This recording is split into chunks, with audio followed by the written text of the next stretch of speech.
चलिए समझते हैं दुनिया के एक सबसे जरूरी पर सबसे उलझे हुए रिश्ते को। आखिर ऐसा कैसे हो सकता है कि दो देश करीबी दोस्त भी हों और बड़े दुश्मन भी?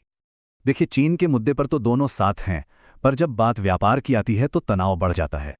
तो फिर इस तनाव के बावजूद ये साझेदारी टिकी कैसे है? इसकी वजह है एक मजबूत नींव। अमेरिका ने भारत को मेजर डिफेंस पार्टनर का खास दर्जा दिया है, मतलब टॉप अमेरिकी हथियार मिलना आसान हो गया। इसके तहत लंबे रक्षा समझौते होते हैं, साथ में सैन्य अभ्यास और हाईटेक ड्रोन की बिक्री भी होती है। पर यह दोस्ती सिर्फ सरकारों तक ही सीमित नहीं, दोनों देशों के लोगों के बीच के रिश्ते इसे और मजबूत बनाते हैं। लेकिन इसी मजबूत नींव की असली परीक्षा हो रही है व्यापार और ऊर्जा के मुद्दों पर।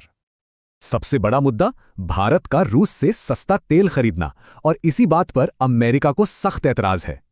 और इसी वजह से अगस्त 2025 में अमेरिका ने एक बहुत बड़ा और सख्त कदम उठाया।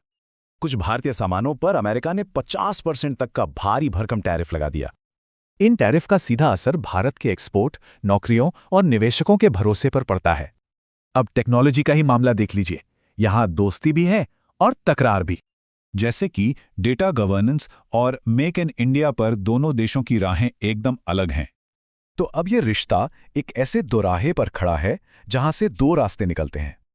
एक रास्ता बातचीत से तरक्की का है, दूसरा है टकराव का, जो भारत को दूसरे पाले में धकेल सकता है।